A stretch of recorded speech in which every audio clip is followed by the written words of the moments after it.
He looked like any other man on the freeway. Clean cut, calm voice, a computer whiz with a smile that was just a little too steady. But if you took a ride with Randy Kraft, you never came back. And somewhere, your name would be written, not in ink, but in code. His name is Terry Gambrill. He was only 25. In the passenger seat of this car, he'd been slumped over like this for hours, eyes open, lifeless, a belt tightening the big toe of his right foot, a belt that had also encircled his neck.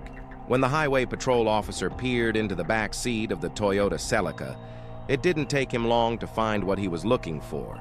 Beer cans, prescription pill bottles, Polaroids, the kind of trash that a teenager might have left behind. But there was something else in the back of that car, something that sent a chill down the officer's spine. A yellow legal pad with 61 cryptic phrases scrawled across it: stable, MC dump, Portland Reserve. At first, the officer thought it was gibberish, but it wasn't. It was a scorecard. Every time Randy Steven Kraft got a hit, he checked off a name on his list.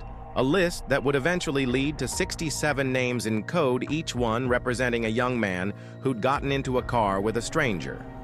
In 1983, Southern California, a former Air Force airman who went by the name Dr. K, cruising the freeways in his Toyota Celica, looking for young men to take on a ride that they wouldn't return from, offering them a ride or a drink or both.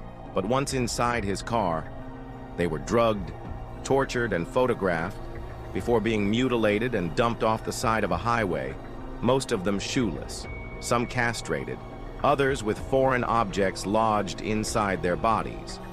And all the while, Kraft kept meticulous notes on his victims, their names, and identifying characteristics scrunched together with the date and a location code on the same yellow legal pad where he recorded his kills.